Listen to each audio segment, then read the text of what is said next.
दोस्तों चलिए आज की वीडियो शुरू करते हैं।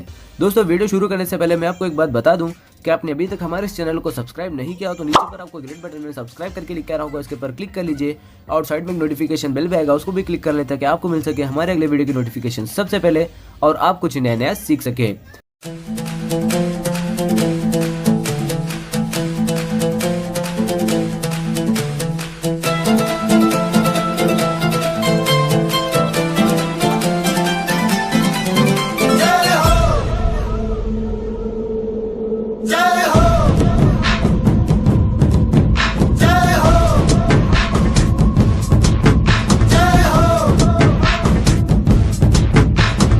आजा आजा जिंद शामी आने के तले, आजा जरी वाले नीले आसमाने के तले। जय हो जय हो। आजा आजा जिंद शामी आने के तले, आजा जरी वाले नीले आसमाने के तले। जय हो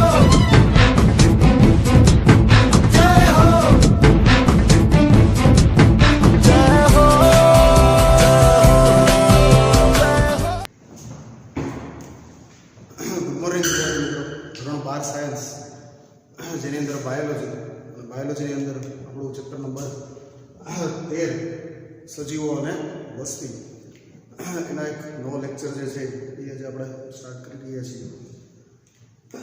બધી માથાકૂટો આડાવડી મૂકી અને કોન્સ્ટન્ટ બરાબર કમ્પ્લીટલી અને કોન્સ્ટન્ટલી અહીંયા બધા ધ્યાન આપવાનું છે। અહીંયા બોર્ડ વર્ક જે છે એમાં આપણે ટેક્સ્ટ બુકનું લાઇન ટુ લાઇન ડિટેલિંગ જોશું બરાબર।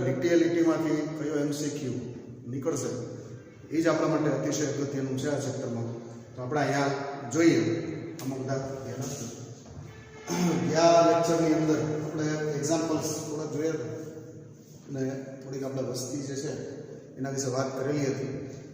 આજે આપણે એમાં જ વસ્તીના જે સવિશેષ લક્ષણો, આપણો જે ટોપિક છે વસ્તીના સવિશેષ લક્ષણો, જેને ઇંગ્લિશમાં આપણે પોપ્યુલેશન એટ્રીબ્યુટ્સ POPULATION પોપ્યુલેશન અને ATTRIBUTES એટ્રીબ્યુટ્સ તરીકે ઓળખાવીએ છીએ।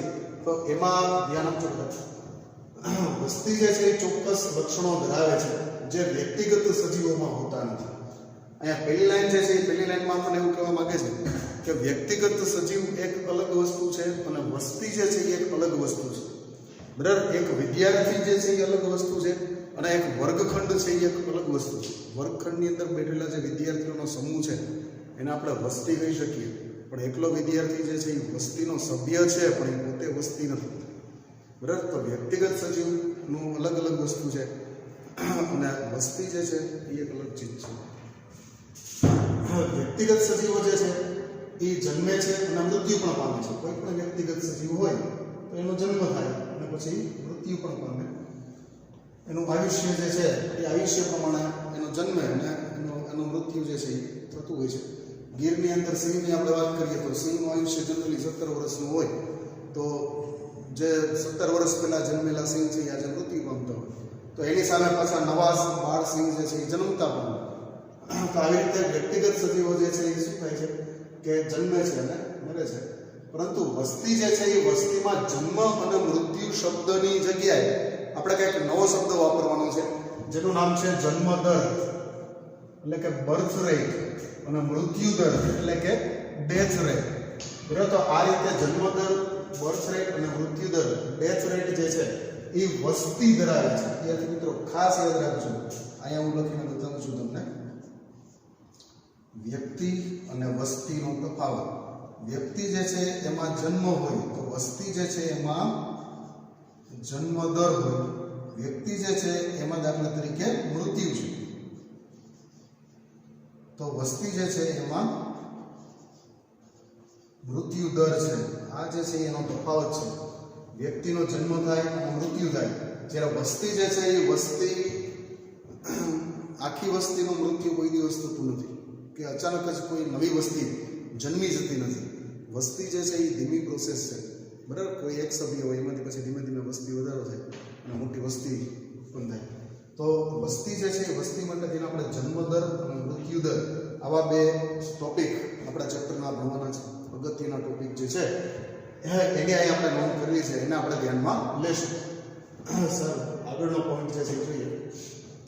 વસ્તીમાં આ દર જે છે એ ક્રમશઃ વસ્તી જે છે એ વસ્તીની અંદર કયો દર તો કે જન્મ દર અને મૃત્યુ દર, એને ક્રમશઃ કઈ રીતે ઓળખાય કે પ્રતિ વ્યક્તિ એટલે કે માથા દીઠ, જેના માટે ઇંગ્લિશમાં એક શબ્દ છે પર સત્તા, બરાબર, એટલે કે માથા દીઠ જન્મ દર અને મૃત્યુ દર તરીકે ઉલ્લેખ થાય છે. દાખલા તરીકે કોઈ એક ગામની અંદર 1000 લોકો રહેતા હોય તો એક વર્ષના અંતે આ 1000 લોકોમાંથી કેટલા જણા મૃત્યુ પામ્યા અને કેટલા જણા નવા જન્મ્યા, નવા બાળકો કેટલા જન્મ્યા, કેટલા મૃત્યુ પામ્યા. તો જે જન્મ્યા હોય એને આપણે દર 1000 આટલા માણસો જન્મ્યા તો એનો જન્મ દર કહેવાય, અને દર 1000 આટલા માણસો મૃત્યુ પામ્યા તો એનો મૃત્યુ દર કહેવાય. એ જૂની ટેક્સ્ટબુક, આપણે જે ગુજરાત બોર્ડની ટેક્સ્ટબુક હતી એ પ્રમાણેની ડેફિનેશન છે. પણ આપણે અહીંયા એનસીઆરટી પ્રમાણેની જો વાત કરીએ તો એમાં આમ છે સરખું જ, પણ ખાલી સમજાવવાની એક પદ્ધતિ જુદી છે, બાકી બે વસ્તુ સરખી છે.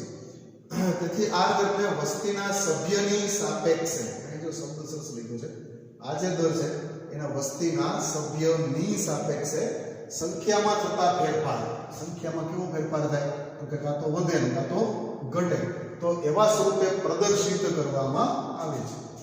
બરાબર, કોઈ પણ વસ્તી જે છે એ વસ્તીમાં સંખ્યામાં કાં તો સંખ્યા વધે અને કાં તો સંખ્યા ઘટે. બરાબર, ક્યાંય કોઈ ટાઈગર પ્રોજેક્ટ ચાલતો હોય તેમાં ટાઈગરને બચાવવાનો પ્રયત્ન કરવામાં આવે, કારણ કે ટાઈગર જે છે એની સંખ્યા સતત ઘટતી હોય છે. બરાબર, અને ક્યાંય કોઈ વિસ્તારમાં હમણાં થોડાક સમયથી મચ્છરો દેખાય છે તો મચ્છરની વસ્તી ખૂબ વધતી હોય તો એનો દર જે છે એ જન્મદર ઘટાડવાની કોશિશ કરવામાં આવતી હોય છે. પણ ટૂંકમાં એમાં ફેરફાર થતો રહેતો હોય છે, કાં વધતું હોય છે કાં ઘટતું હોય છે. સારો એક એક્ઝામ્પલ, બે ઉદાહરણ તરીકે આપણે આ મુદ્દો જે છે એ મુદ્દાને આપણે સમજીએ. આ પહેલું એક્ઝામ્પલ છે અને આ બીજું એક્ઝામ્પલ છે. પહેલા ઉદાહરણની અંદર દાખલા તરીકે કોઈ એક તળાવ છે, આ તળાવની અંદર કમળ જે છે એ કમળના 20 છોડ હતા, ઓલરેડી હતા. બરાબર, સારું. ત્યાર પછી પ્રજનન દ્વારા નવા 8 છોડ જે છે ઉમેરાય છે. આંકડો જે છે એને ધ્યાનમાં લેજો. 20 છોડ ઓલરેડી હતા અને એ કમળની અંદર નવી વસ્તી, નવા સભ્ય જે છે એના પ્રજનન દ્વારા 8 નવા છોડ જે છે એ ઉમેરાયા છે. તેથી હાલમાં છોડની જે સંખ્યા છે એ થઈ ગઈ છે 28. 20 જે છે એ હતા અને 8 જે છે એ ઉમેરાયા. તો એટલા માટે આ વસ્તી જે છે એ વસ્તી ટોટલી થઈ ગઈ છે, આનો સરવાળો કરો તો 28 ની સંખ્યા જે છે એ થઈ ગઈ છે. હવે આનો જન્મદર જે છે એ જન્મદર નક્કી કરવા માટે થઈ અહીં આપણે એક સૂત્ર લખીએ. જન્મદર બરાબર નવા ઉમેરાયેલા સભ્ય સંખ્યા છેદમાં જૂની વસ્તી. એક સૂત્ર જે છે એ સૂત્રને ખાસ યાદ રાખજો. જન્મદર માટેનું સૂત્ર છે જન્મદર બરાબર નવા ઉમેરાયેલા સભ્યની સંખ્યા એના છેદમાં જૂની વસ્તી. હવે નવા ઉમેરાયેલા સભ્યો જે છે એ સભ્ય કેટલા છે કે 8 સભ્ય નવા ઉમેરાયેલા છે અને એના છેદમાં જે જૂની વસ્તી જે છે જૂની વસ્તી હતી 20. તો 8 ના છેદમાં 20 કરો તો આનો જવાબ જે છે એ શું આવશે 0.4 જવાબ આવશે. 8 ભાગ્યા 20 કરો એટલે જવાબ શું આવશે 0.4. અચ્છા 0.4 જે છે એને આપણે કઈ રીતે લેવાના છે તો કે સંતતિ પ્રતિ કમળ પ્રતિ વર્ષ ના હિસાબે ગણતરી કરવાની છે. શબ્દ જે છે એ શબ્દને જોજો અહીંયા સંતતિ પ્રતિ કમળ પ્રતિ વર્ષ એ રીતે ટૂંકમાં સંતતિ જે કમળ જે છે એ કમળની જે સંખ્યા હતી એ સંખ્યામાં નવા ઉમેરાયેલા સભ્યની સંખ્યા જે છે એ સંખ્યા 20 સભ્ય હતા અને એમાં 8 ઉમેરાણા તો એક કેટલા ટૂંકમાં આપણે એવું કહી શકીએ કે ભાઈ 20 એ 8 તો એક કેટલા તો એનો જવાબ જે છે આપણને મળે કે પ્રત્યેક કમળે 0.4 કમળનો વધારો થયો અને કેટલા સમયગાળામાં થયો કે 1 વર્ષની અંદર થયો. તો અહીંયા પ્રતિ વર્ષ જે છે આપણે લઈ શકીએ. બરાબર, અહીંયા શબ્દ જે છે એ શબ્દને ખાસ સમજો. આ શબ્દ તમારા માટે અગત્યનું છે. આ તો હજી તમને સમજાઈ જશે કે નવા ઉમેરેલા સભ્ય 8 અને છેદમાં જૂની વસ્તી 20 એ તો તમારા મગજમાં હજી આવી જશે. પણ અહીંયાનો જે એકમ છે જે એકમને ખાસ સમજો. સંતતિ પ્રતિ કમળ પ્રતિ વર્ષ ના હિસાબે બરાબર દરેક કમળ દીઠ 0.4 કમળનો વધારો થયો. અહીંયા આપણે એવું કહી શકીએ કે ઓલરેડી 20 કમળ હતા અને 8 નવા આવ્યા તો દરેક કમળ દીઠ કેટલાનો વધારો થયો તો કે 0.4 કમળનો વધારો થયો છે. એવું આપણે એના હિસાબે આપણે ગણતરી એની કરી શકીએ છીએ. પછી એક બીજો એક્ઝામ્પલ જે છે એ બીજો એક્ઝામ્પલ આપેલું છે, એમાં મૃત્યુ દરનું એક્ઝામ્પલ આપેલું છે. જો પ્રયોગશાળામાં કુલ 40 ફળમાંથી, બરાબર, ફળમાંથી એટલે કે ફ્રૂટ ફ્લાઈઝ, તમે ઘણીવાર રેકડીમાંથી ફ્રૂટ લેવા જાઓ તો એની ઉપર મધમાખી ટાઈપની માખીઓ જે છે એ ઉગતી હોય. પછી હવે વૈજ્ઞાનિકો માટે આ માખી જે છે એ બહુ અગત્યની છે. આપણે પેલા મોર્ગનના પ્રયોગમાં પણ માખીઓ આવે છે. તો આવી ફળમાખીઓ જે છે એ ફળમાખીઓ 40 ફળમાખીઓ હતી અને એની વસ્તીમાંથી 4 વ્યક્તિગત ફળમાખી દર્શાવેલ ચોક્કસ સમયાંતરે, માની લો કે 1 અઠવાડિયું, બરાબર. અહીંયા સમયગાળો જે છે એ ખૂબ જ અગત્યનો છે. ફિઝિક્સમાં પણ તમે શીખાશો કે કોઈ ઘટના બને તે કેટલા સમયગાળામાં બને છે એ ખૂબ અગત્યનું હોય. તમે સ્થાનાંતર કર્યું હોય તો કેટલા સમયમાં સ્થાનાંતર કર્યું, બરાબર. તો આવી રીતે કોઈ કાર્ય જે છે એ કેટલા સમયગાળામાં થાય એ જરૂરી છે. તો અહીંયા ઉપલા ઉદાહરણમાં જન્મદર હતો, અહીંયા મૃત્યુદર શીખવાનો છે. તો એની અંદર પણ આપણે મૃત્યુ ફળમાખી જે છે એની ખબર છે તમને કે એનું આયુષ્ય બહુ લાંબુ હોતું નથી, બરાબર. વધીને 15 દિવસ કે મહિનો દિવસ તો માંડ જીવતી હોય. તો આપણે અહીંયા ખાલી 1 અઠવાડિયામાં અભ્યાસ કરીએ, એક લેબની અંદર એક કાચની પેટી બનાવીએ જેમાં ઓક્સિજન અને માખીઓના ખોરાક જે છે એ આપણે પૂરો પાડી શકીએ. હવે આની અંદર દરેક માખીઓ જે છે ને આપણે નોટ કરી છે, એનું નિશાન એની ઉપર રાખ્યું છે. તો આપણે ટોટલી એમાં કાચની પેટીમાં 40 માખીઓને જીવતી રાખી હતી. એને ખાવાનું એવું બધું આપતા હતા પણ બહાર નીકળવાની એને છૂટ હતી નહીં. તો આ 40 માખીઓમાંથી એક વીકની અંદર 4 માખીઓ જે છે એ મૃત્યુ પામે છે, બરાબર. 40માંથી કુલ 4 માખીઓ જે છે એ મૃત્યુ પામે છે. તો આ સમયગાળા દરમિયાન વસ્તીમાં મૃત્યુ દર જે છે એ 4/40, બરાબર, મૃત્યુ પામેલી સજીવોની સંખ્યા, બરાબર, છેદમાં કુલ સંખ્યા. અહીંયા મૃત્યુ દર માટે આપણે સૂત્ર બનાવીએ. દાખલા તરીકે મૃત્યુ દર માટેનું સૂત્ર આપણે બનાવીએ. મૃત્યુ દર બરાબર મૃત પામેલ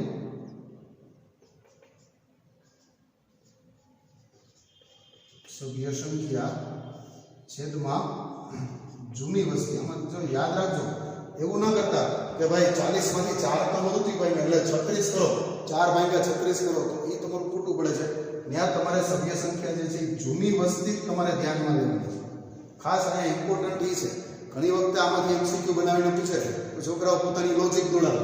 અહીંયા દાખલા તરીકે 8 ઉમેરવાનો હોય તો છેદમાં અલગ વસ્તુ. જો અહીંયા દાખલા તરીકે આપણે સૂત્ર લીધું તો અહીંયા 8/28 લખી નાખે તો એ ખોટું પડે. 8/20 જ લખવાના છે, નવી વસ્તી તમારે લખવાની નથી. અહીંયા ઇમ્પોર્ટન્ટ પોઈન્ટ જે છે એ અગત્યનો એ છે કે અહીંયા વસ્તી જે છે એ વધતી હોય કે ઘટતી હોય, પણ જ્યારે તમે હિસાબ કરો છો ત્યારે હિસાબ કરતી વખતે ખાસ ધ્યાનમાં રાખવાનું છે નવી થયેલી વસ્તી લખવાની નથી, પણ જૂની આપેલી વસ્તી જ અહીંયા લખવાની થાય છે. તો અહીંયા તમે જોઈ શકો છો કે મૃત્યુ પામેલી જે માખી હતી 4 હતી અને એના છેદમાં જે કુલ વસ્તી હતી એ કેટલી છે તો કે 40 ની, બરાબર. તો અહીંયા છેદમાં આપણે 40 કરીએ, આનો જે જવાબ આવે છે એ આવે છે 0.1, બરાબર. અહીંયા નીચે 44 કરશો તો ખોટું પડશે, બરાબર. અહીંયા ઉતાવળમાં તમે દાખલા તરીકે આ જે દાખલો હતો એમાં 8/28 કરી નાખશો તો ખોટું પડશે. આ જે દાખલો છે એમાં 4/44 કરી નાખશો, આ તમારો હિસાબ ખોટો પડશે. ખાસ MCQ માટે IMP છે એટલે આટલું પ્રેશરાઇઝ એને કરું છું, બરાબર. ઘણા એને એમ થાય કે આટલું બધું 2 લીટીમાં શું સમજાવવાનું, પણ ક્યારેક આના MCQ ટ્વિસ્ટેડ પૂછાય છે ત્યારે છોકરાઓ મોટા ભાગે આ ભૂલ કરીને આવતા હોય છે. વસ્તી એટલે 8, 20 + 8 એટલે 28 થી 8/28 કરે, જવાબ ખોટો આવે, બરાબર. અહીંયા દાખલા તરીકે 4 હતી અને એમાંથી એટલે 40 હતી અને એમાંથી 4 ગઈ તો વૈદી કેટલી તો કે 36 લખીને આવે તો 4/36 હિસાબેનો ખોટો પડશે. અહીંયા 4/40 કરવાના છે અને અહીંયા 8/20 કરવાના છે. એટલે આ રીતે આપણને એની જે પ્રતિ વ્યક્તિ દીઠ જેનો મૃત્યુ દર જે છે એ આપણને મળશે. તો અહીંયા પણ એના માટે શબ્દ સરસ મજાનો વાપરેલો છે. મૃત્યુ દર માટે પણ 0.1 વ્યક્તિગત એ શબ્દ લખેલો છે, વ્યક્તિગત પ્રતિ ફળમાંથી પ્રતિ અઠવાડિયું, બરાબર. મતલબ કે જો 40 માખીઓ જે છે એ 40 માખીઓ આપણે એક પેટીમાં ભરેલી હોય તો એમાંથી એક અઠવાડિયે વ્યક્તિ દીઠ 0.1 માખી જે છે એનું મૃત્યુ થાય છે. તો એ રીતે આપણે જન્મદર અને મૃત્યુદર જે છે એ નક્કી કરવાનો રહેતો હોય છે. બરાબર, આશા રાખું છું કે આ મુદ્દો તમને વ્યવસ્થિત રીતે સમજાઈ ગયો હશે. અહીંયા બોર્ડ ઉપર લખેલું છે, તમે આને વ્યવસ્થિત તમારી નોટમાં લખી લેજો.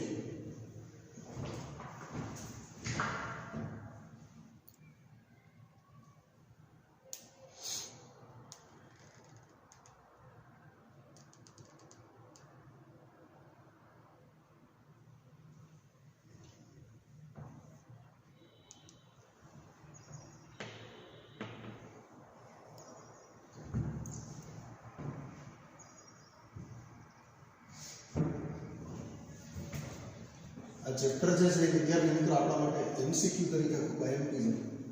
એટલા માટે દરેકે દરેક લાઈન ટુ લાઈન ડિટેલિંગની અંદર ખાસ તમારે ધ્યાન રાખવાનું છે. આ ચેપ્ટરની લીટી પાકી કરવાની છે. ઘણા લોકોને ઘણા વિદ્યાર્થીને મગજમાં એમ હશે એકદમ ઇઝી ચેપ્ટર છે, આમાં તો વાંચી લઈ કોઈ આવડી જાય, પણ એવું નથી. બરાબર, આમાંથી ક્યાં કયો ટ્વિસ્ટેડ MCQ છે એની આપણને ખબર હોતી નથી. તો એક મુદ્દાને વ્યવસ્થિત ડિટેલની અંદર આપણે જોશું.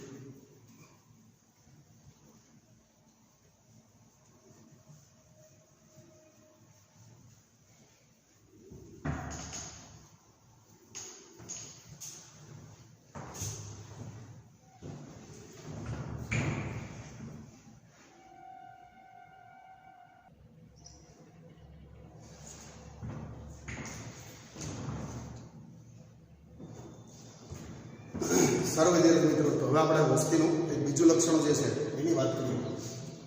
વસ્તીનું જે બીજું લક્ષણ છે એ છે એનું લિંગ પ્રમાણ. એ શબ્દ જે લખેલો છે બરોબર જોજો, લિંગ પ્રમાણ એટલે કે એનો સેક્સ રેશિયો, એટલે કે નર અને માદાનું પ્રમાણ. કોઈ એક વસ્તી જે છે એ વસ્તીમાં કેટલા પ્રાણીઓ જે છે એ નર છે અને કેટલા પ્રાણીઓ છે એ માદા છે.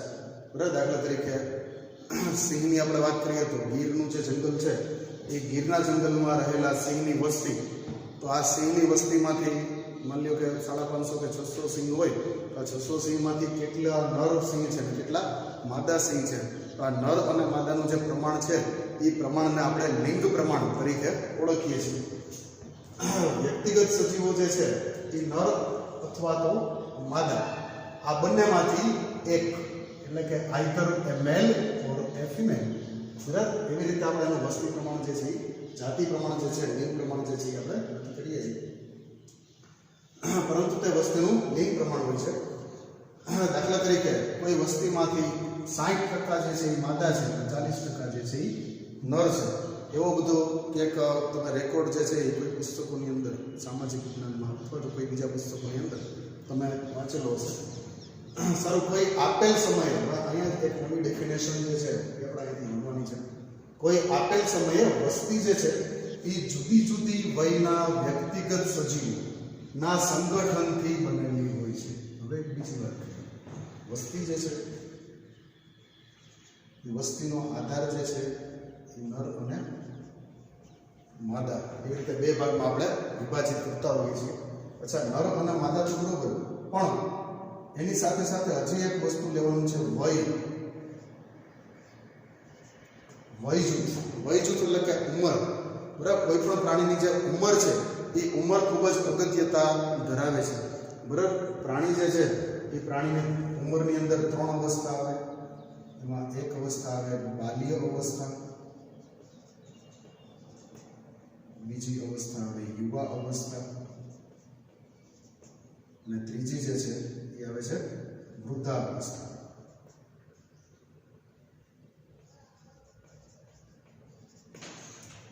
હવે વિદ્યાર્થી મિત્રો, આપણે અંદર આ ત્રણેય અવસ્થા જે છે એ અવસ્થાનો અહીંયા અભ્યાસ આપણે શા માટે કરવાનો, તો એનો જવાબ આપું તમને કે બાલ્ય અવસ્થા અને વૃદ્ધ અવસ્થામાં રહેલા જેટલા પણ પ્રાણીઓ છે, પછી પ્રાણીઓ નર હોય તો પણ ભલે અને માદા હોય તો પણ ભલે, પરંતુ તેઓ પ્રજનન કરવા સક્ષમ નથી.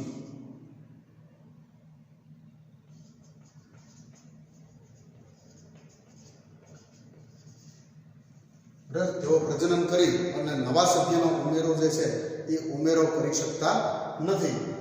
જ્યારે યુવા અવસ્થા જે છે એ યુવા અવસ્થા જે કેવી છે કે જેને આપણે પ્રજનન ક્ષમ બરાબર. પછી યુવાવસ્થામાં નર પ્રાણી હોય તો પણ ભલે અને માદા પ્રાણી હોય તો પણ ભલે. નર અને માદા બંને યુવાન જે છે એ પ્રજનન કરી અને નવા સભ્યની સંખ્યા જે છે એ સંખ્યામાં વધારો કરશે. પણ બાલ્ય અવસ્થામાં રહેલો કે પછી વૃદ્ધાવસ્થામાં રહેલા પ્રાણીઓ જે છે એ પ્રજનન દ્વારા નવા સભ્યનો ઉમેરો કરી શકતા નથી. તો જ્યારે આપણે કોઈ વિસ્તારની વસ્તી જોતા હોય કે ભાઈ ગીરની અંદર દાખલા તરીકે 500 જેટલા સિંહ છે, આ 500 માંથી 60% જે છે એ માદા છે, 40% દાખલા તરીકે, દાખલા એઝ એક્ઝામ્પલ, આ રિયલ નથી પણ એક એક્ઝામ્પલ, એ જે છે એ નર છે. હવે આની અંદરથી આનો જવાબ આપણે ભલે 100% કરતા હોય પણ આની અંદર બીજા વર્ષે નવા પ્રાણીઓનો ઉમેરો જે છે એ ઉમેરો કોણ કરશે?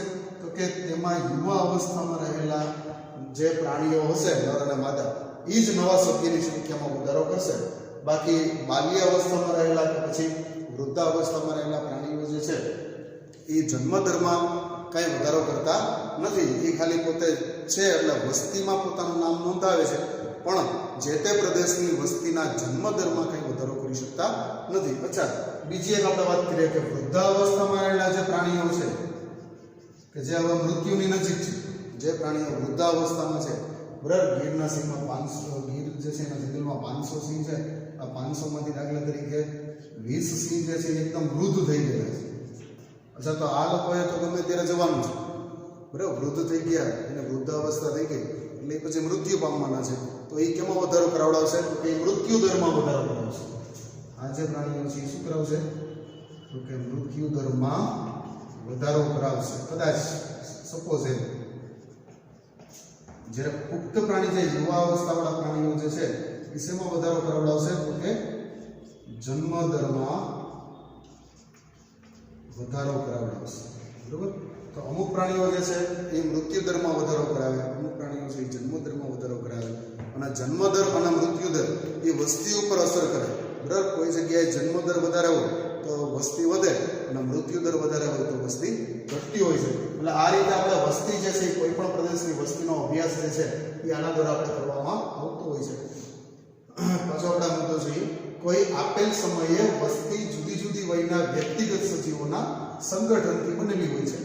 જો વસ્તી માટે વય વિતરણ, અહીંયા જે આપણે વસ્તુ કરી અને શું કહેવામાં આવશે? કે વય વિતરણ, બરાબર. વય વિતરણ એટલે કે આપેલ વય અને વય જૂથના વ્યક્તિગત સજીવોની ટકાવારીની રૂપરેખા દોરવામાં આવે. આની આપણે રૂપરેખા દોરીએ, જે વસ્તુ કરી શું કે આપણે રૂપરેખા દોરવામાં આવે. હવે આ જ વસ્તુને આપણે આકૃતિ સ્વરૂપે રજૂ કરવું હોય તો એનાથી આપણે વય પિરામિડ બનાવી શકીએ. શું બનાવી શકીએ છીએ? વય પિરામિડ. તો વય પિરામિડ જે છે એ વય પિરામિડ દ્વારા આપણે કોઈ પણ પ્રદેશ જે છે એ પ્રદેશનું ચિત્ર એક પિરામિડ દ્વારા રજૂ કરી શકતા હોઈએ છીએ. માનવ વસ્તી માટે વય પિરામિડો સામાન્ય રીતે સંયુક્ત આલેખમાં, બરાબર. માનવ વસ્તી જે છે એના માટે જ્યારે આપણે કોઈ એક ગામના વય પિરામિડ દોરતા હોઈએ ત્યારે એમાં નર અને માદાનું અલગ અલગ નહીં પણ બેનું સંયુક્ત રીતે એક જ આલેખની અંદર નર અને માદાનું વય વિતરણ જે છે એ દર્શાવવાનું હોય છે. અહીંયા મિત્રો આટલું થિયરી સમજ્યા પછી હવે આપણે પિરામિડ દ્વારા એક એક પિરામિડ દ્વારા જે તે પિરામિડમાં કઈ રીતનું જે વસ્તી જે છે એ વસ્તીનું પ્રેચ્યુડ એનું જે આગળનું જે ભવિષ્ય જે છે એ ભવિષ્ય કેવું હશે એના વિશેનું પણ આપણે પ્રેડિક્ટેશન એટલે કે પ્રાકકથન આપણે કરી શકીએ છીએ. તો એ પિરામિડ કઈ રીતે દોરેલા છે અને એને કઈ રીતે આપણે સમજવા ઉકેલવા એ આપણે અહીંયા જોઈએ. પેલા બોર્ડ ઉપર જે લખેલું છે શાંતિથી તમે તમારી નોટ્સમાં લખેલું છે.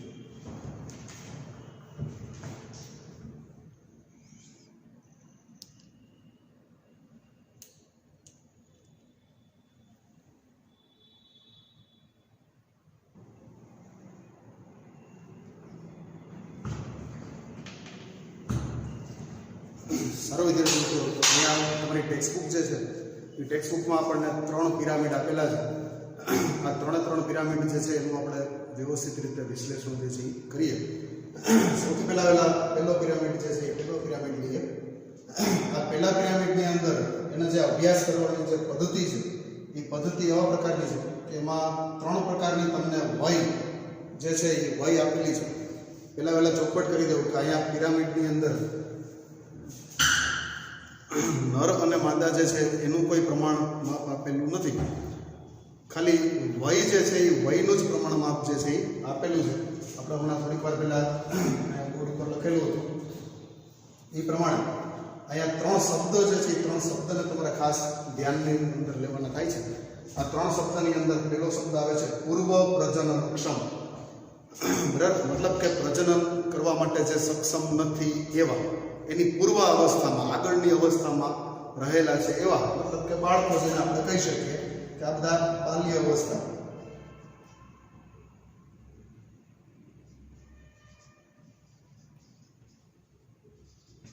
વડા છે. પછી પ્રજનનક્ષમ જે છે એ બધા યુવાનો છે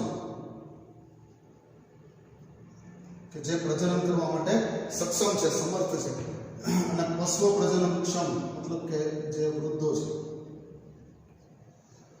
બરાબર, તો જે કોઈ વિસ્તારમાં, જે કોઈ ગામનો આલેખ જે છે એ આવા પ્રકારમાં બને કે જેની અંદર પૂર્વ પ્રજનનક્ષમ એટલે બાળકોની સંખ્યા, એના પછી પ્રજનનક્ષમ એટલે કે યુવાનોની સંખ્યા જે છે એ પિરામિડનું મોટું ક્ષેત્રફળ રોકતું હોય, અને વૃદ્ધો જે છે એ પિરામિડનું નાનું ક્ષેત્રફળ રોકતું હોય, તો આવા પ્રદેશની વસ્તી જે છે એ વસ્તી સતત વિસ્તરણ પામતી રહેશે.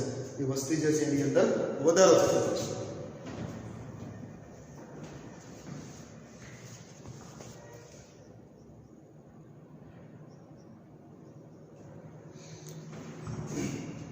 અહીંયા આલેખ જે છે, આલેખ પ્રમાણે તમે જોઈ શકશો કે અહીંયા બાળકોની સંખ્યા જે છે એ વધારે છે. પછી આ યુવાનોની સંખ્યા છે, અને આ જે છે વૃદ્ધોની સંખ્યા છે. આ વૃદ્ધોનું જે ક્ષેત્રફળ છે એ ક્ષેત્રફળ કરતાં યુવાનો અને બાળકોનું જે ક્ષેત્રફળ થાય છે એ મોટું થાય છે. એટલે એના કારણે યુવાનો જે છે એ નવા સજીવો, નવા બાળકોને જન્મ આપશે, એટલે બાળકોની સંખ્યામાં વધારો થશે, અને બાળકો જે છે એ પાછા યુવાનો જે છે એની સંખ્યામાં વધારો થશે. એટલે અહીંયા એ આકૃતિ જે છે, આ એ ચાર્ટ જે છે એમાં વસ્તીનું વિસ્તરણ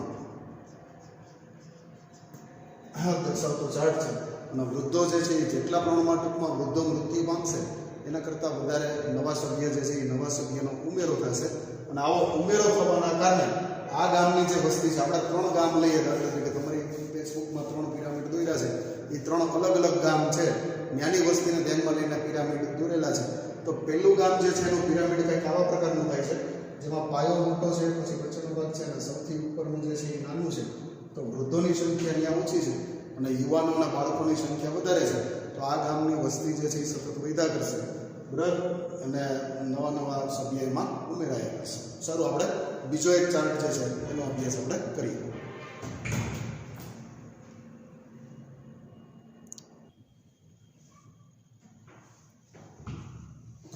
અહીંયા બીજો પિરામિડ જે છે એ બીજો પિરામિડ જોઈ શકો છો. અહીંયા સૌથી નીચે અહીંયા બાળકો એટલે કે પૂર્વ પ્રજનનક્ષમ વય જે છે એ અહીંયા નીચેની સાઈડમાં છે. પછી યુવાનો જે છે અહીંયા વચ્ચે છે એટલે કે પ્રજનનક્ષમ યુવાનો, અને વૃદ્ધો એટલે કે પુષ્પ પ્રજનન વૃદ્ધો જે છે એ ઉપર છે. અહીંયા આજે બીજા નંબરનો પિરામિડ છે એનો આપણે અભ્યાસ કરીએ તો એમાં જેટલી સંખ્યામાં વૃદ્ધો જે છે એ મૃત્યુ પામશે એટલી સંખ્યામાં પાછા નવા બાળકોનો જન્મ થશે. એટલે વસ્તી જે છે એ વસ્તી હંમેશા સ્થાયી રહેશે, બરાબર, મતલબ કે જેટલા મરશે એટલા સામે નવા જન્મશે. એટલા માટે આ ગામની વસ્તી જે છે એ કેવી રહેવાની છે? સ્થાયી વસ્તી રહેવાની છે. અહીંયા પહેલાંની અંદર વસ્તી જે છે એ વધવાની છે, વૃદ્ધો જે છે એ ઓછા મરશે, પણ બાળકો જે છે નવા વધારે જન્મશે. એટલે અહીંયા વસ્તીનું વિસ્તરણ થશે. જ્યારે અહીંયા બીજા ગ્રાફની અંદર જે બીજો પિરામિડ છે, બીજા પિરામિડની અંદર વસ્તી જે છે એ વસ્તી સ્થાયી જ રહેશે. મતલબ કે જેટલા મૃત્યુ દર હશે એટલો જ પાછો નવો જન્મ દર હશે. એટલે વસ્તીમાં વધારો પણ નહીં થાય કે વસ્તીમાં ઘટાડો પણ નહીં થાય. હવે તમે કલ્પના કરી શકો છો કે ભાઈ ત્રીજો આલેખ જે છે એ ત્રીજો પિરામિડ કેવો હશે? તો કે ત્રીજો પિરામિડ ઘટતી વસ્તીનો હશે, કારણ કે પહેલાં વધતી વસ્તીનો છે, પછી સ્થાયી વસ્તીનો છે, અને ત્રીજો જે છે એ ઘટતી વસ્તીનો છે. તો આવો જોઈએ કે ત્રીજો ઘટતી વસ્તીનો પિરામિડ કેવા પ્રકારનો હોય છે.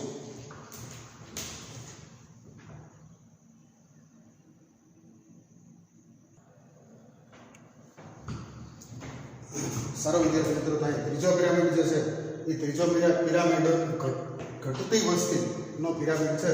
અહીં તમે જોઈ શકો છો કે અહીંયા બાળકો જે છે કે જેના માટે આપણી બાયોલોજીમાં શબ્દ વાપર્યો છે પૂર્વ પ્રજનનક્ષમ.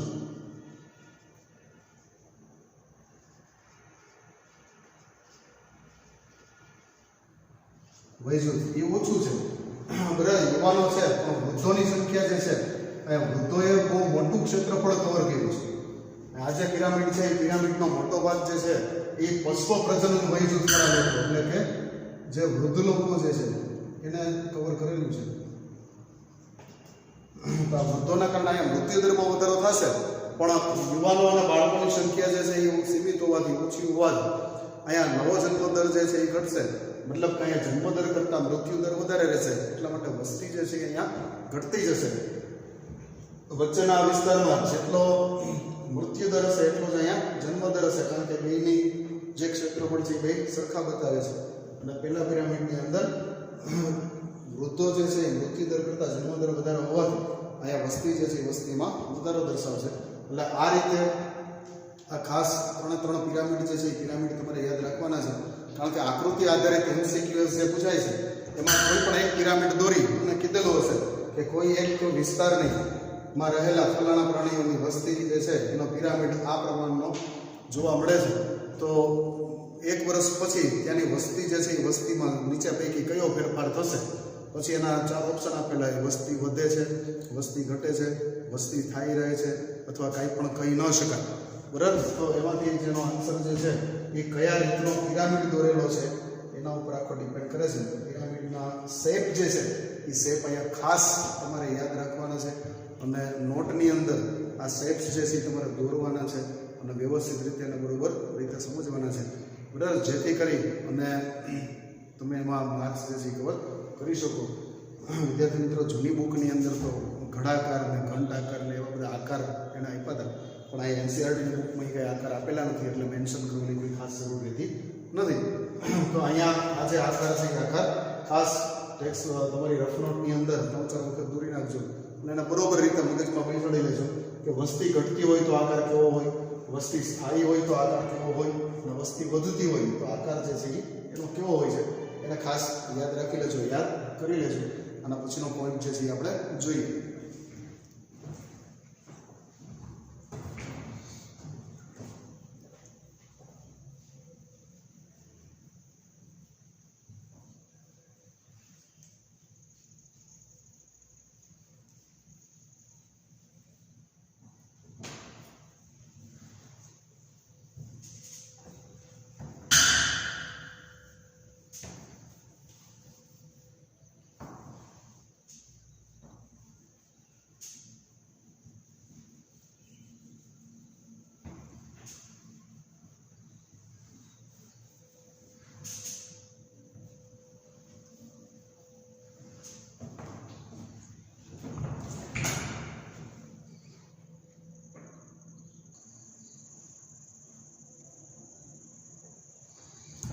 સારો વિદ્યાર્થી મિત્રો, પિરામિડ જોયા પછી આપણે એના આગળના જે મુદ્દા છે એના ઉપર ફોકસ કરીએ.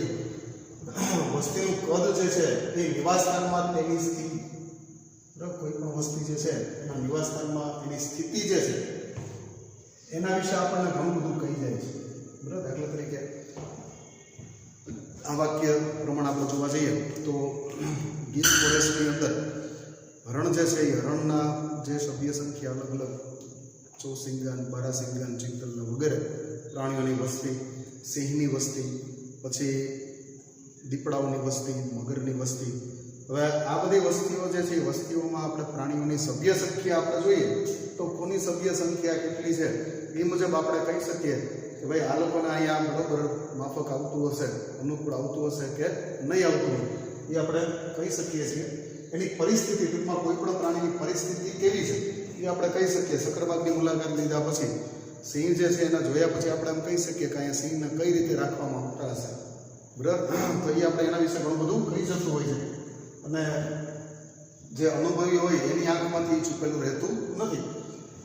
વસ્તીમાં આપણી ઈચ્છા મુજબ, અહીંયા શબ્દ જે લખેલો છે જોયું, વસ્તીમાં આપણી ઈચ્છા મુજબ ગમે તે પરિસ્થિતિકીય પ્રક્રિયાઓની શોધખોળ કે તપાસ કરીએ અને પછી ભલે તે બીજી જાતિઓ સાથેની સ્પર્ધાનું પરિણામ, અહીંયા શબ્દ જે લખેલા છે શબ્દને બરોબર જોયું, સ્પર્ધાનું પરિણામ હોય, પરપક્ષીનો પ્રભાવ હોય કે જંતુનાશકનો વપરાશની અસર હોય, બરાબર, પેસ્ટિસાઇડ એપ્લિકેશન, ની અસરો. બરાબર, કોઈ પણ જગ્યાએ કોઈ વસ્તી જે છે એ કોઈ પ્રાણીની વસ્તી અચાનક તમને એવું લાગે કે ભાઈ પહેલાં અમે ગયા વર્ષે આવ્યા હતા ત્યારે આ જગ્યાએ ફલાણું પ્રાણી અથવા તો ફલાણી વનસ્પતિની સંખ્યા સારી હતી, એની વસ્તી સારી હતી, પણ આ વખતે અમે મુલાકાત લીધી તો કાંઈ બરોબર જામ્યું નહીં, એની વસ્તી હાવ આછી પાતળી દેખાતી હતી. તો આ ઓછી વસ્તી જે છે એ થઈ ગઈ છે એ શેના કારણે હોઈ શકે?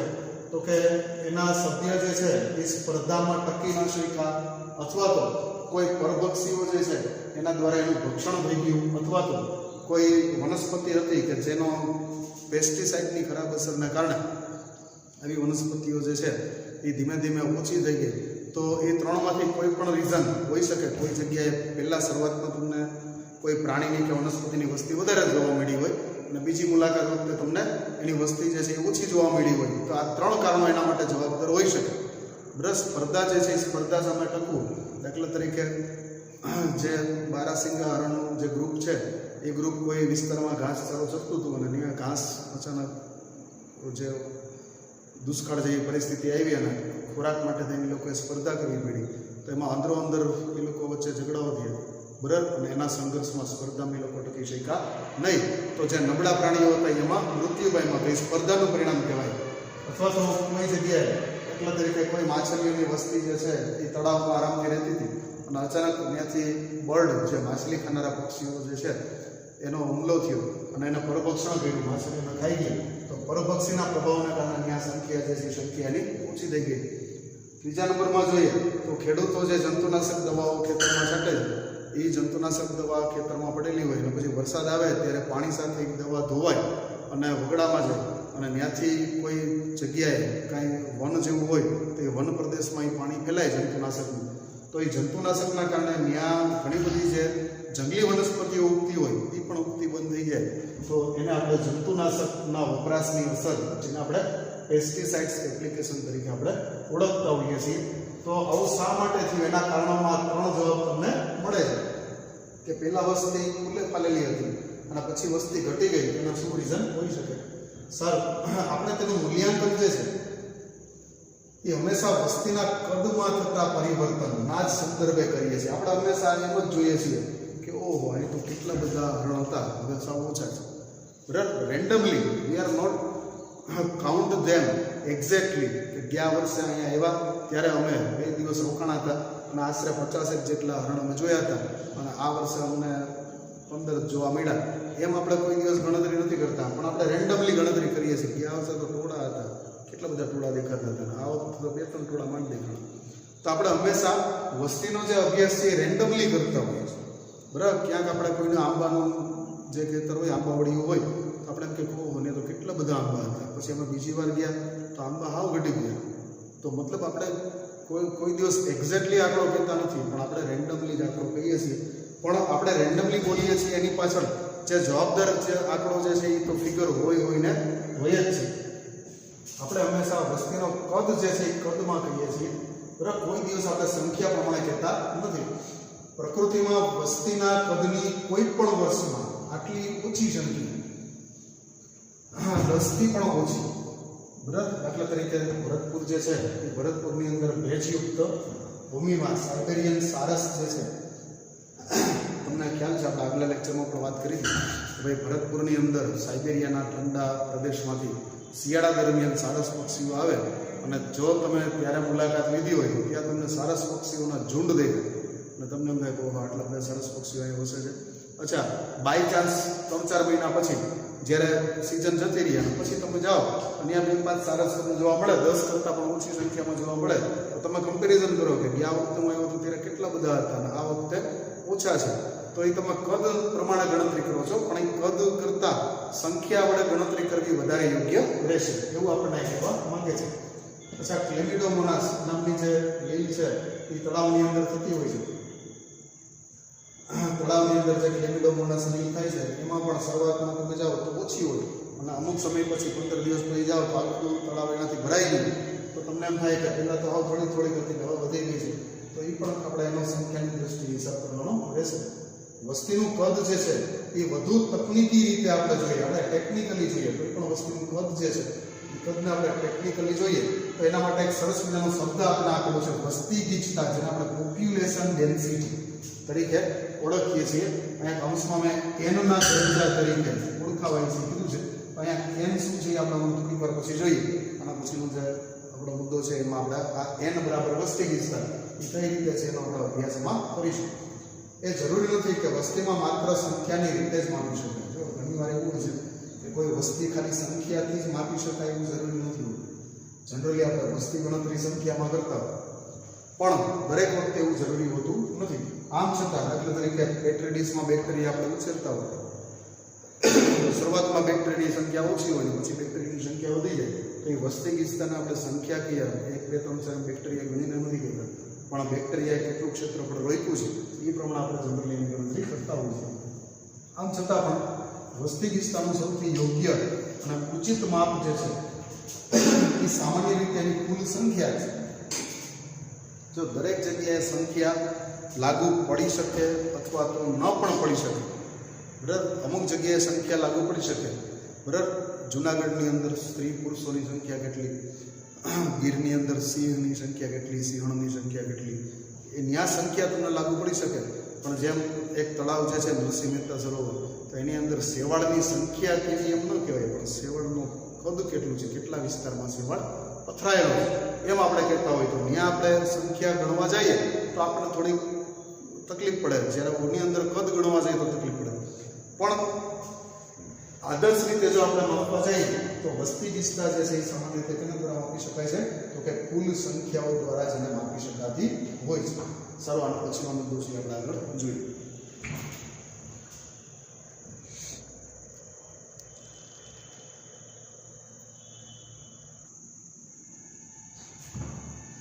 સારો વિદ્યાર્થી મિત્રો, એક એક્ઝામ્પલ દ્વારા આ જે બાબત છે કદ અને સંખ્યાવાળી બાબત જે છે એને આપણે એક એક્ઝામ્પલ તરીકે આપણે એને સમજવાની કોશિશ કરીએ. કોઈ પણ એક વિસ્તારમાં કોંગ્રેસ ઘાસ, અહીંયા કોંગ્રેસ કોઈ પાર્ટીનું નામ નથી પણ ઘાસનો એક પ્રકાર છે ગાજર ઘાસ, જેનું સાયન્ટિફિક નામ જે છે એ તમારે ખાસ યાદ રાખી લેવાનું છે. પાર્થેનિયમ, PARTHENIUM, પાર્થેનિયમ હાઇસ્ટ્રોફોરસ ના છોડ જે છે એ ઘણા બધા ઉગેલા છે, પરંતુ મોટી સંખ્યામાં છત્રછાયા ધરાવતું ફક્ત એકલું જ વટવૃક્ષ, બરાબર. એટલે કે વડલાનું વૃક્ષ જે છે એક જ છે. એટલે તરીકે એક વિસ્તાર છે, આટલા વિસ્તારમાં ગાજર ઘાસ જે છે ખૂબ ઉગેલું છે. જ્યાં સુધી તમારી નજર પહોંચે છે, તમે કોઈ જંગલમાંથી પસાર થઈ ગયા છો અને જ્યાં સુધી નજર પહોંચે છે ત્યાં તમને આવું ગાજર ઘાસ ઉગેલું જોવા મળે છે. આટલા મોટા વિસ્તારમાં જે વટવૃક્ષ જે છે કે જે મોટી છત્રછાયા ધરાવતું એ માત્ર એક જ જોવા મળે છે. તો આની અંદર આપણે પદ કે સંખ્યા કેને ધ્યાનમાં લઈશું? આ વિસ્તાર જે છે એ વિસ્તારમાં આપણે ફોટો પાડી લઈએ અને પછી આપણે વિચારીએ કે આમાં આપણે કોની સંખ્યા વધારે, ગાજર ઘાસની સંખ્યા વધારે છે કે વટવૃક્ષની સંખ્યા વધારે છે? સંખ્યા પ્રમાણે નો ડાઉટલી ગાજર ઘાસની સંખ્યા છે એ વધારે થશે, પણ કદની આપણે જો વાત કરીએ તો આપણે એક કામ કરીએ, આ બધું ગાજર ઘાસ છે એ કાપી લઈએ અને એને આપણે સુકવણી કરી નાખીએ. આ વડલો જે છે એ પાડી અને એની સુકવણી કરીએ અને પછી બધાનો પાવડર કરીએ. તો પાવડર કર્યા પછી કોનો પાવડર વધારે થશે? તો કે વડલાનો પાવડર વધારે થશે, ઘાસનો પાવડર ઓછો થશે. તો કદ પ્રમાણે જોવા જઈએ તો કદ પ્રમાણે વડલો જે છે વટવૃક્ષ એનું કદ વધારે છે, જ્યારે ગાજર ઘાસનું કદ ઓછું છે. પણ સંખ્યા પ્રમાણે જો આપણે હિસાબ કરીએ તો મેમ્બર પ્રમાણે, સંખ્યા પ્રમાણે તમને અહીંયા ગાજર ઘાસ જે છે એની સંખ્યા વધારે જોવા મળે અને વડલાની સંખ્યા તમને માત્ર એક જ જોવા મળે છે. તો આ રીતે એટલે કે આ સમાજમાં વટવૃક્ષની ગંજાવર ભૂમિકા જે છે એ અવગણવા બરોબર છે, બરાબર. દાખલા તરીકે ગાજર ઘાસ જે છે એ ગાજર ઘાસના 500 રોપા છે અને વટવૃક્ષ જે છે એ એક જ છે. તો 1/500 બરાબર જવાબ આવે એ જવાબ ખૂબ જ ઓછો આવશે. તો એમાં વટવૃક્ષની સંખ્યા જે છે એ સંખ્યા પ્રમાણે એની જે હેસિયત છે, એની જે ગંજાવર ભૂમિકા છે એ બહુ અવગણવા બરોબર છે. આવા કિસ્સામાં આપણે ટકાવારી આવરણ કરીએ, આપણે એક કામ કરીએ, એક બીજું સૂત્ર આપણું એમાં લગાડીએ કે જે સૂત્ર પ્રમાણે આપણે આ બધાનો સુકવણી કરવાની છે. ગાજર ઘાસ છે એને પણ જમીનમાંથી કાઢી લો, એને સૂકવો, એને પાવડર કરો, એને જોખો કેટલો કિલો થાય છે. વટવૃક્ષને કાઢી લો, એને સુકવણી કરો અને એના પાવડર બનાવીને પછી એના જોખો તો કેટલી આનો જેવભાર થાય છે. તો આ જેવભાર પ્રમાણે આમાં કદ જે છે એ કદ વટવૃક્ષ જે છે એનું કદ મોટું થશે, જ્યારે ગાજર ઘાસનું કદ જે છે એ ઓછું થશે. અને આ પ્રકારનું માપન જે છે એ જ બાયોલોજી પ્રમાણે અર્થપૂર્ણ જે છે એ ગણાશે. વિદ્યાર્થી મિત્રો, હજી ઘણું બધું આના વિશે ભણવાનું છે, પણ સમય ઓછો છે. આજનો લેક્ચર જે છે આપણે અહીંયા સમાપ્ત કરીએ છીએ. ખાસ તમને ડેઇલી વર્કમાં જે પ્રશ્ન આપું છું એ પ્રશ્ન તમે જવાબ જે છે એના વ્યવસ્થિત રીતે નોટ્સ બનાવી અને સમયસર સ્કૂલે પાછા મોકલતા રહેજો, બરાબર, જેથી ખ્યાલ આવે કે તમે ક્યાં સુધી પ્રોગ્રેસ કરો છો. સારું, તો ડેઇલી વર્કમાં બોર્ડ ઉપર લખું છું, એના આન્સર તમે લખી લેશો.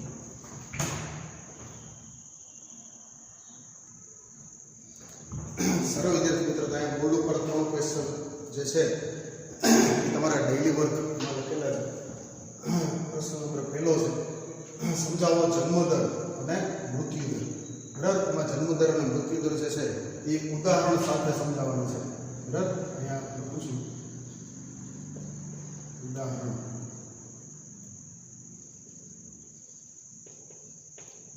ના જે ઉદાહરણ જે છે એ અહીંયા લેક્ચરમાં સમજાવેલું છે. આ ઉદાહરણ જે છે તમારે એના સાથે લખવાના છે. બરાબર, જેની અંદર આપણે કમળના પુષ્પ છોડની સંખ્યા અને ફળમાખીની સંખ્યાવાળા એક્ઝામ્પલ આપેલા હતા એ લખવાના છે. વય પિરામિડ વિશેની માહિતી જે છે એ તમારે આપવાની છે. અને એમાં આકૃતિ જે છે એ આકૃતિ જરૂરી છે. એ આકૃતિમાં 3 પ્રકારના વિસ્તૃત થતી વસ્તી, સ્થાયી રહેતી વસ્તી અને ઘટતી જતી વસ્તી, ત્રણેયના પિરામિડ દોરી એના વિશે માહિતી આપવાની છે. એના પછીનો જે 3rd ક્વેશ્ચન છે વસ્તી ગીચતા. બરાબર, કોઈ પણ વિસ્તારમાં જે વસ્તી ગીચતા છે કઈ રીતની છે, એનું કદ કઈ રીતે મપાય, એની સંખ્યા કઈ રીતે મપાય, એના વિશેની માહિતી જે છે તમારે છેલ્લા ક્વેશ્ચનમાં લેવાની છે. બરાબર, આશા રાખું છું કે આજનો વિડીયો જે છે એ તમને પસંદ આવ્યો હશે. સારો, આ સાથે આપણે વિડીયો પૂરો કરીએ છીએ. રજા લઉં છું. આવજો, ફરી મળીશું.